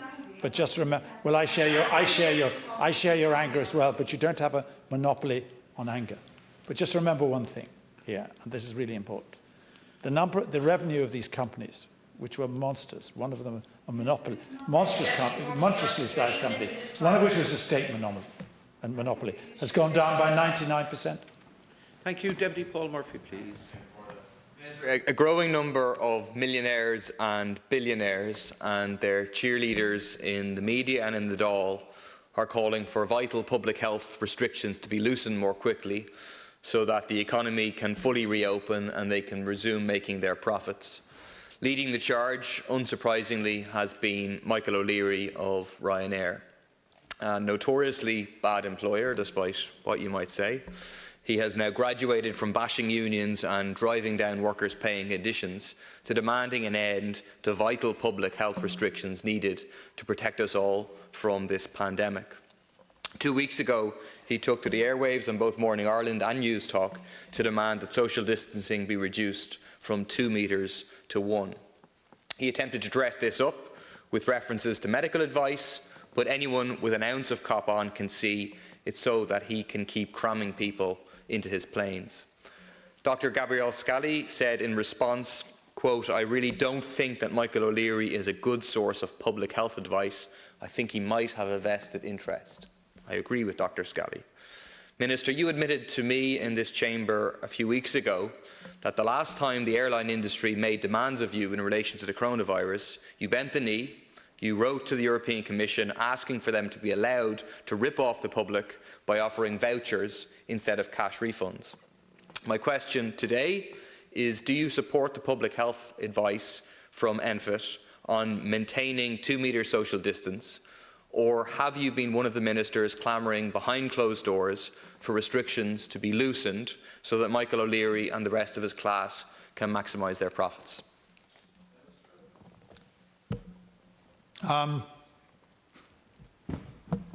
Okay, Deputy. The health advice I have consistently and will consistently follow on this particular issue. Still? Okay, Deputy Murphy. So you are in agreement with the 2 metres, you're not pushing to reduce the 2 metres to 1 metre? I've already said I haven't ever in this area in any way parted from the health advice. Okay.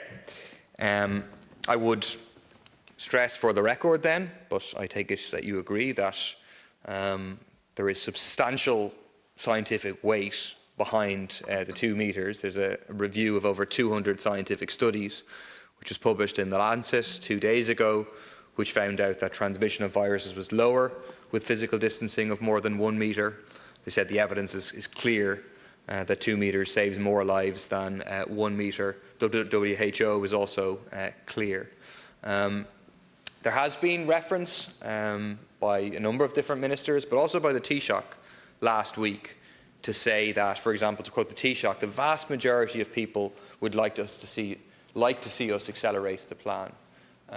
Would you agree that there's actually no evidence for that? The Department of Health's own public opinion polls, which are published on a weekly basis, demonstrate that the vast majority of people think that either the current pace of loosening is correct or they think that it's too fast. Only 23% in this week's survey thought that the pace of loosening restrictions is too low. And therefore what you have is a manufactured public opinion demanding a loosening of restrictions, which in reality is a relentless drumbeat from big business, amplified by the media and certain politicians, in particular Fianna Fáil, who demanded this debate on aviation following Michael O'Leary's media appearance. And that Matt Cooper in the Sunday Business Post gave the game away when he wrote, "It doesn't matter that opinion polls suggest that the majority are happy with how things are being done. The needs of employers in both the public and private sectors need to be given greater weight." Very briefly, Minister, please. Well, I mean, it's self-evident, Deputy. The vast majority of people want to see the restrictions back to zero, but they also want to see the conditions to be correct as well. Thank you. Now, Deputy Michael Lowry, please. Job losses, cost-cutting, pay freezes, financial losses, crisis. These are the stark words that have been bouncing off the walls of this House as Minister after Minister has faced questions in recent week. The Government response has been largely proactive, and I trust that the Government will also give practical support to the Irish aviation industry, which landed in this crisis with a legacy of unresolved issue and now very little runway to help them rise out of it. The urgency of the present situation is unparalleled in modern times, and finding solutions is crucial not only to the industry itself, but also to our tourism industry, to keeping our cargo supply chains open, to keeping our airports viable, and to sustaining export trade with other countries. Minister, I wish to focus on the immediate future of workers in the industry, and secondly, the situation that is unfolding at Shannon Airport.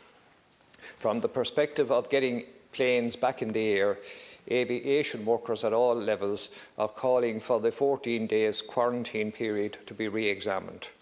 Ireland is the only country enforcing this strict rule other than the UK, and the UK is currently re-examining it. The science behind this mandatory quarantine in relation to travel should be explored in depth. Minister, do you agree that the 14-day quarantine requirement should be reviewed? It was revealed last week that Aer Lingus will now move forward unilaterally with the restructuring of the company, which will include layoffs and reduced terms and conditions for the staff that remain on their jobs. Since the onset of the COVID crisis, Aer Lingus has availed of the wage subsidy scheme and has also benefited from a lucrative contract from the HSE to carry PPE from China. In addition, the airline reported operating profits of $276 million in 2019, and their parent company IAG is currently in talks to acquire airlines in Spain and Austria, while at the same time taking advantage of furlough schemes in Ireland, England and Spain. While it is not unreasonable to seek temporary changes within Aer Lingus during this pandemic, the concerns are that the staff terms and conditions have constantly been under revision. Cost-cutting is nothing new to Aer Lingus staff.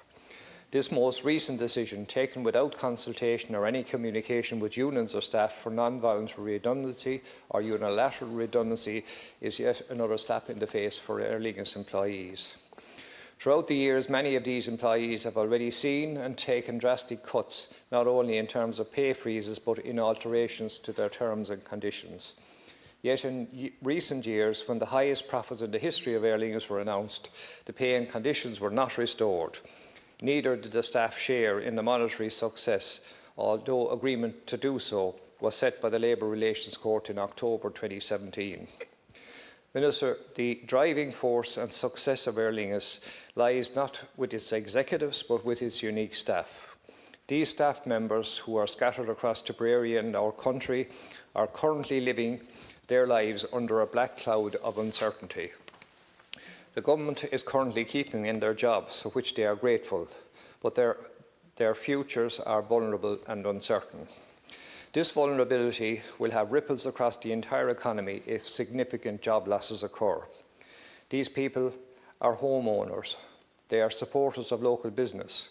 They are contributors to local and national economy. We are talking here about families, men and women who have built their lives around their jobs, struggled through the bad times with the promise of a brighter future, but now face the prospect of shattered lives, hopes and aspirations. Governments across Europe, including France, Spain, Germany, Italy, the Netherlands, Sweden and Norway, as well as American air carriers that compete with Aer Lingus, have provided sizable financial support to their airlines at this time, with the strict conditions that jobs are not lost and that there are no changes to the terms and conditions for employees. Minister, why has our Irish Government not followed suit to protect the future of the workers in the aviation industry? While assistance is needed to protect the future of the airlines operating out of Ireland, the airlines should in turn play their part in securing the future of the industry as a whole. The new all-party Oireachtas Shannon Airport Group has called on Aer Lingus to make a long-term commitment to Shannon Airport to restore confidence in the entire Midwest. This call comes in light of the airline's decision to temporarily suspend its vital Shannon-Heathrow route and the fact that it is treating Shannon Airport differently to Dublin and Cork airports. My constituency of Tipperary forms part of the Midwest region.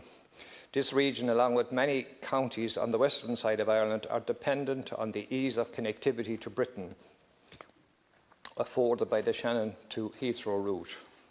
It provides swift entry for business and social purposes and quick access to connecting flights to worldwide destinations not served by Ireland. Shannon Group is a driver of economic growth.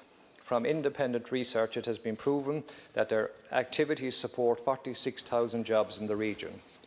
Since the establishment of Shannon Group in 2014, they have undertaken a major £115 million investment programme and as a result have seen how the regeneration work they are doing at Shannon Free Zone is breathing new life into the area, stimulating foreign direct investment and indigenous investment and creating jobs for our young people from around the region. Prior to COVID-19, passenger traffic at Shannon Airport was set to take off this year. Commitments by Aer Lingus and Ryanair to new routes and increased frequency to existing routes were welcome and promising. Over the course of the last 2 months, like other airports all over the world, Shannon Airport has witnessed an almost total collapse of their airport traffic and revenues. The success of Shannon Airport and Shannon's Group's activity are critical for the economic well-being of businesses in the Midwest. The airport is the very lifeblood of the region. The air services provided through Shannon Airport are essential to support Irish and international businesses located here. Its location at the heart of the Wild Atlantic Way make it an important gateway for international visitors. There are a number of initiatives that would greatly help Shannon Airport. Funding to assist in securing strategic routes and, importantly, in the context of the COVID crisis, restoring current routes. This funding will go to the airlines. Dedicated funding is required to complete essential capital expenditure projects. These type of projects are currently funded by Shannon Group from its own resources. A waiver from commercial rates for Shannon Airport and Shannon Heritage will until some normal level of revenue and activity is restored.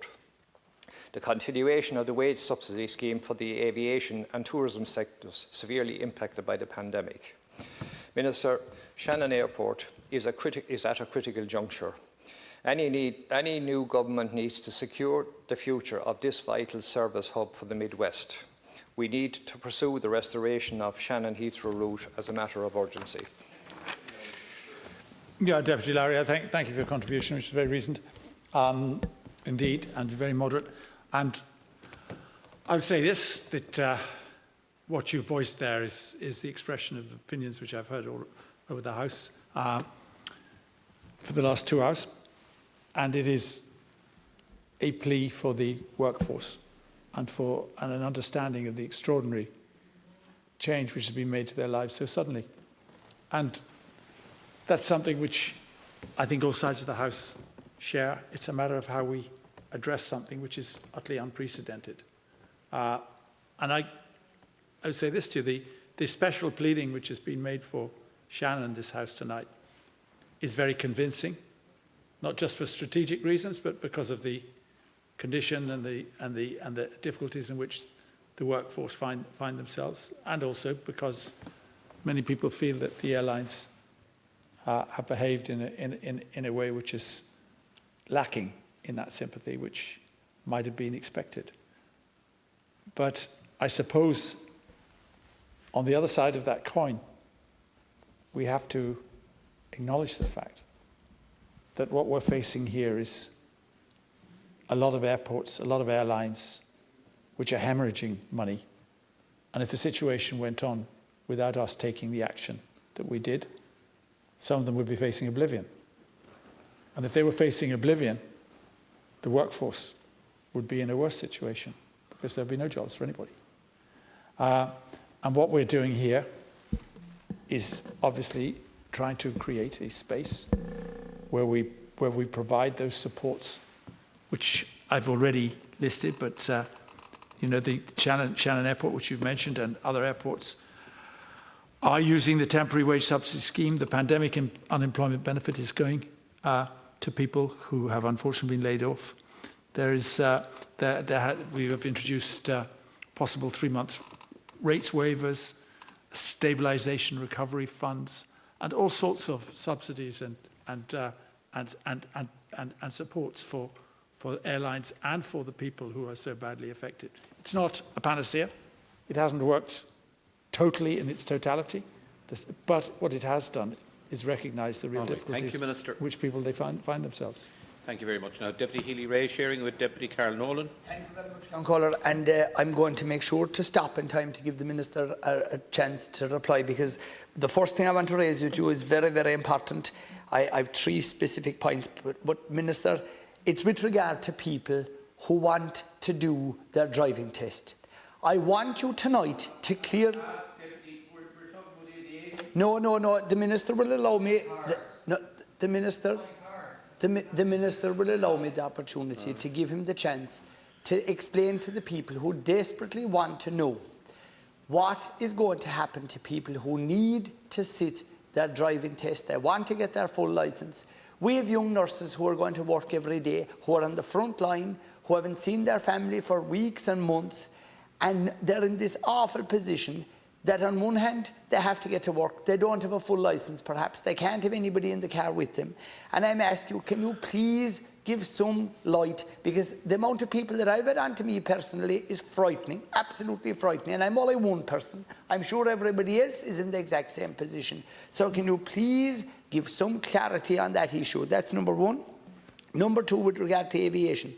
I too have been contacted by many hard-working people who have lost their jobs or whose jobs are in jeopardy. And definitely we have to look at that whole situation as to how best and how quickly, but obviously keeping within, you said it yourself a while ago about medical advice and the guidance that we'll be giving. Nobody is saying to throw that out the window now. I'm not for 1 minute saying that. But what I'm saying is, can we do the balance of trying to protect people going forward and not to waste the sacrifices that have been made, but also to try and protect these jobs which are so important, and there's so many thousands of people who are relying 100% on them. And the last thing I'm going to mention, because I know you won't blame me, Minister, for raising it with you, and that is the importance of sports capital grants. And I know you won't blame me for saying that here on the record of the Dáil, because you, above anybody else, should know how valuable it is to have those grants being continued into the future.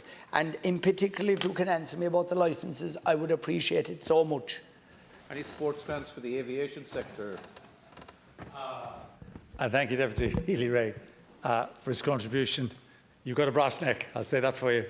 And the Cathal was very generous to you as well. But I'm very happy to answer that question, if I may, Cathal, on the driving tests. I did answer it last time, and I think I answered it when you were in the House last time, but you're entitled to...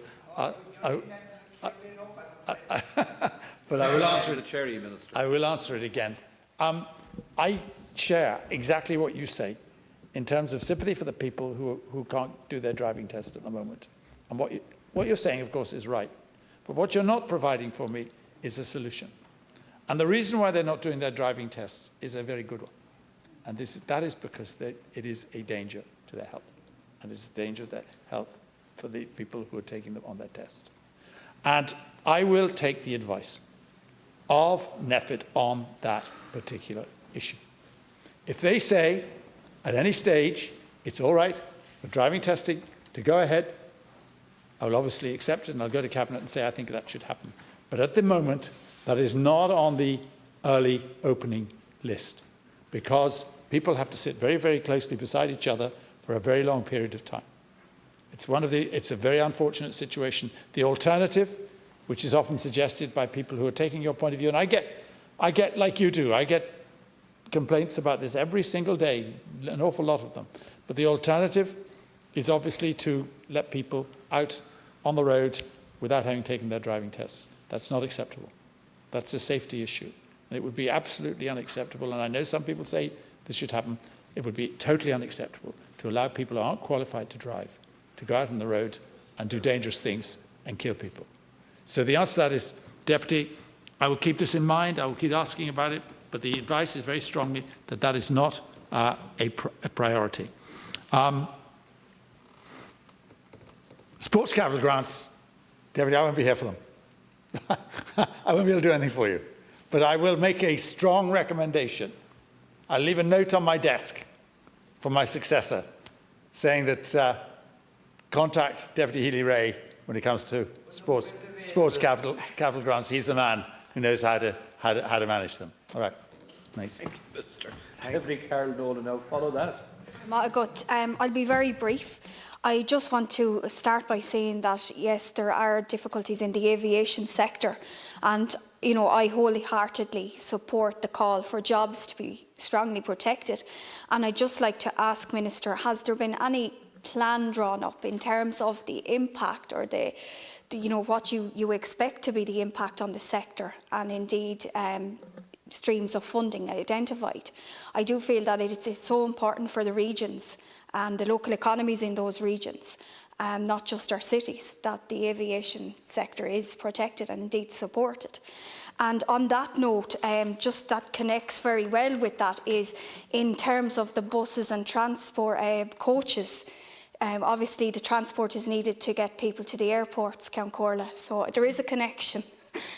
And I'd just like to ask very briefly, will you with that in mind, will you commit to supporting the calls of the coach and bus sector for a classification of VAT status to harmonise the island's VAT system? The coach sector and the Tourism Council, Minister, I just feel that they should have had a representative on the Tourism Recovery Task Force to ensure that that voice is heard. And will you support that proposal, Minister? And I'd just like to conclude then by saying I wholeheartedly support the ongoing provision of the sports capital grants. They've been fantastic for our communities. And again, I hope that you'll add my name to the list there, as well as Deputy Healy-Ray, because it's very important in Offaly. We want to keep our football going, and we don't want Carey obviously dominating in every sense. But Garmagat. The rural independents are very inventive in their use of time added. We have to be. They're very quick out of the traps. Yeah, I'm not sure what your plea is for the coach. I didn't quite get what your plea is for that. It's the reclassification of the VAT system that apparently in the north of Ireland they're at an advantage, a competitive advantage. And certainly I've been inundated with calls from the bus and coach sector about this issue, and they've mentioned to me about the reclassification of VAT status to harmonise the island's VAT system. And they feel that it would be advantageous, obviously, to the local economies and indeed to business and to tourism. I'll pass on your message on that. I haven't considered that yet, but I'll pass on your message and see if we can get it consideration. The reason they weren't on the task force was not for any particular reason or for in any way trying to exclude them. The task force was fairly small, and it included people who will certainly, I think, represent them extraordinarily well. It includes Fáilte Ireland, Tourism Ireland, a lot of these groups who will certainly ITIC, who will certainly represent them and their point of view. We couldn't possibly include every single vested interest in the tourism industry, or we'd have a committee of 400 or 500. But I think they will find people on that task force who will represent them very capably, indeed. And indeed, there are people from my department on that task force as well. We'll be very happy to hear their points of view. I don't think they're not being excluded for any reason except that only the very only some of the, very, very significant and large stakeholders like hotels and others are on it. But there are niche elements which are not on it, lots and lots and lots of them, but they will find a home there if they approach someone who's on the committee. There's no doubt about that. And if they come to me directly, I'll refer it straight to the committee, whatever their particular problems and representations are. So there's no effort whatsoever to exclude them. The other issue which you addressed there is the jobs. Yeah, I mean, one of the reasons, obviously, for having a task force is that those who are voiceless can be represented. Those who are not normally represented on bodies like this, it normally tends to be chief executives and the big battalions exclusively, and I would certainly include the chief executives and the powerhouses in the industry on that. But we also want to see people who aren't particularly powerful, people who are weakened by this particular crisis, represented on the task force, and that's what we intend to do. And I promised everybody around this House who's made representations about it today that they will be represented there, because they are, as people, they're equally important to the most powerful people in the country. Okay, thank you, Minister. Ishkan Creaker Coalition Work Chacht Cathal Conley.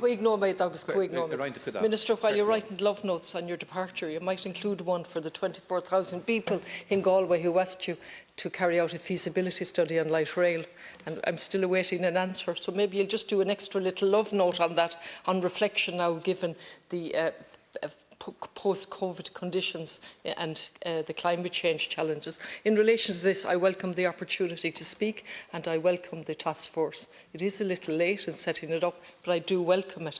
And I also welcome your confirmation that there's going to be representatives of workers on it. That's extremely important, because all of us have been contacted by the workers in Shannon, some of whom live in Galway, and various parts of the letters have been read out. And actually the one that hit me the most, and I think actually Deputy Lowry referred to it as well. The driving force and the success of Aer Lingus is not entirely, and I would even go stronger than that, not entirely the result of the executives, but its unique staff. The customer-facing frontline staff are renowned across the globe for our empathy, humour and kindness to our passengers, and much more besides. Now, you said nobody has a monopoly on anger, and nobody has a monopoly on sadness, and that's certainly the case across every side of the House. But the government is in a unique position and has a monopoly on legislation and a monopoly on policy. And policy shape the type of working conditions we have, and they shape the type of society we have. And the decisions made in our name to sell off Aer Lingus in the first place was problematic. Now we have a situation where Shannon has no planes going in or out, except for military planes or civilian planes on contract to the government, which I might come back to if I have a chance in a minute, coming down for refuelling. And I mention, and you might say, why am I mentioning Shannon from Galway? But when the airport closed in Galway, one of the reasons given was because we had an airport just down the road in Shannon, an hour away, and it was vital for the region, not just for Clare, but also for Galway. And it was one of the very strong reasons put forward. So, Minister, when your task force, you might look at the importance of balanced regional development, and maybe actually make that mean something.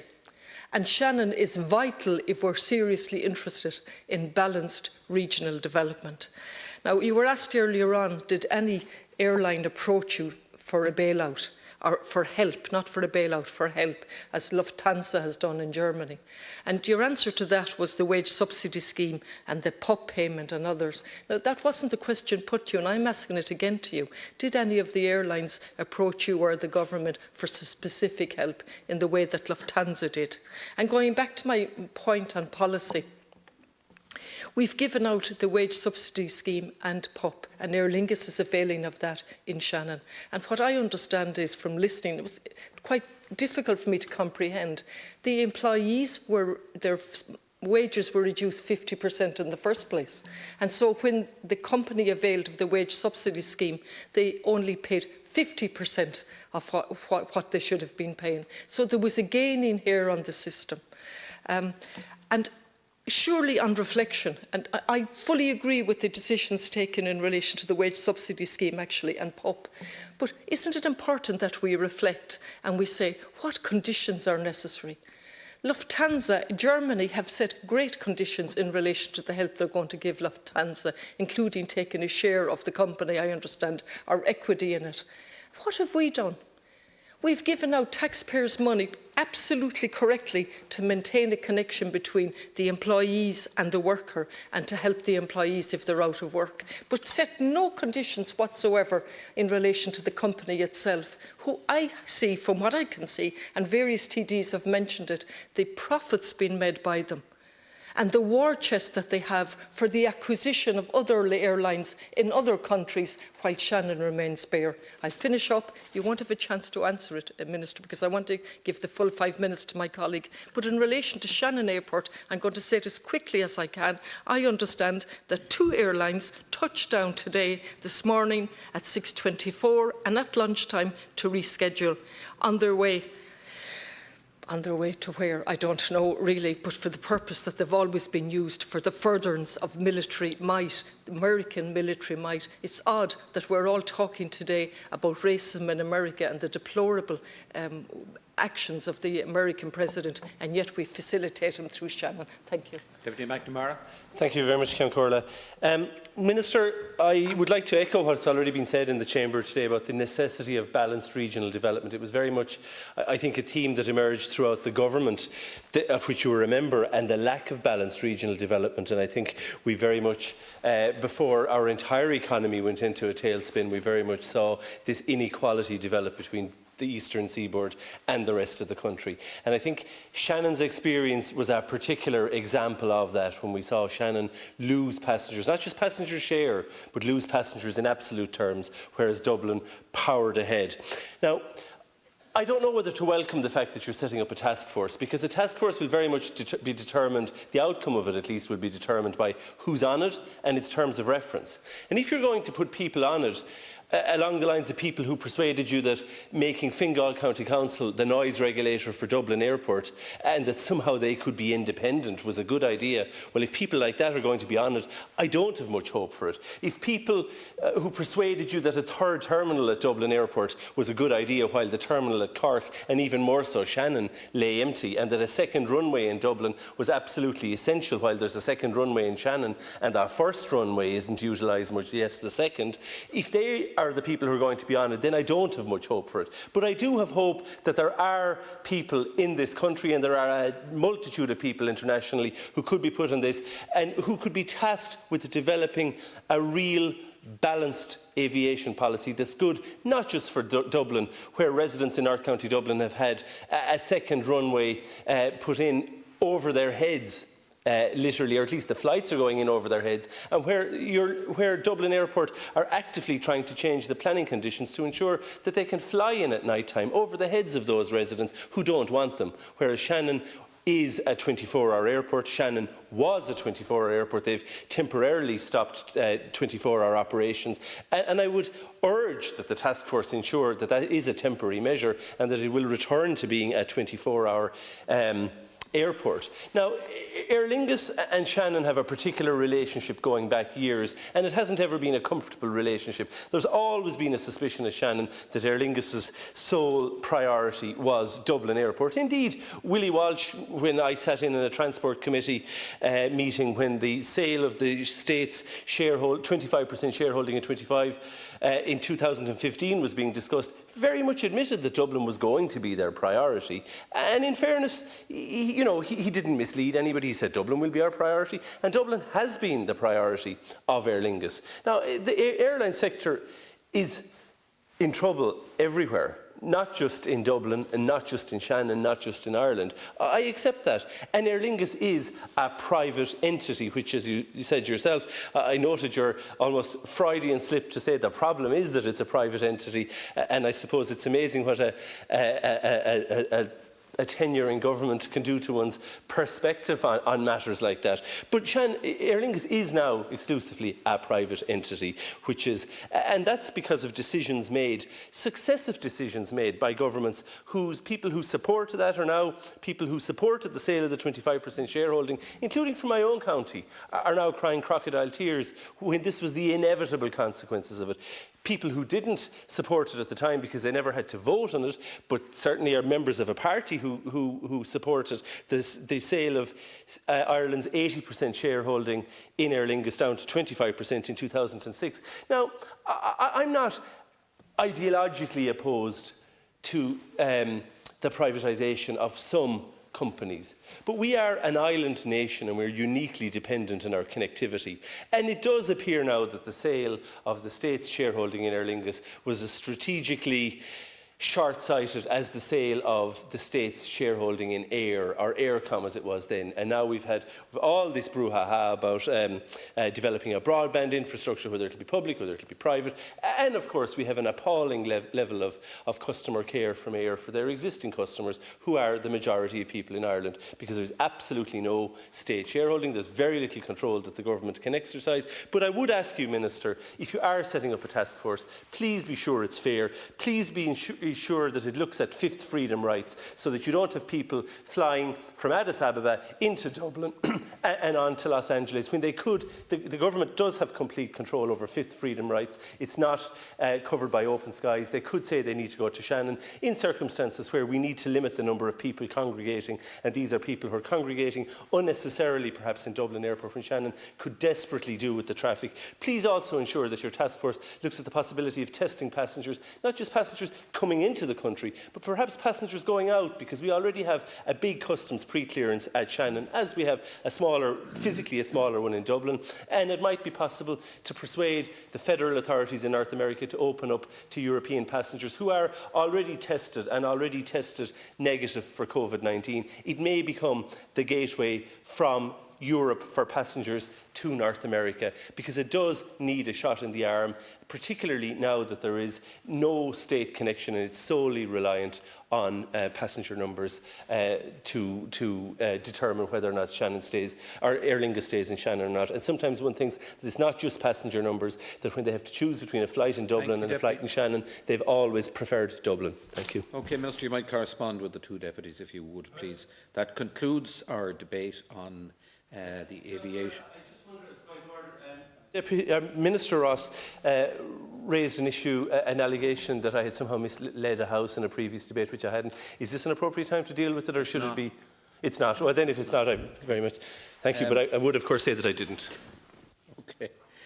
So that concludes our debate on aviation matters as it is impacted by COVID-19, and the Dáil stands adjourned until midday tomorrow.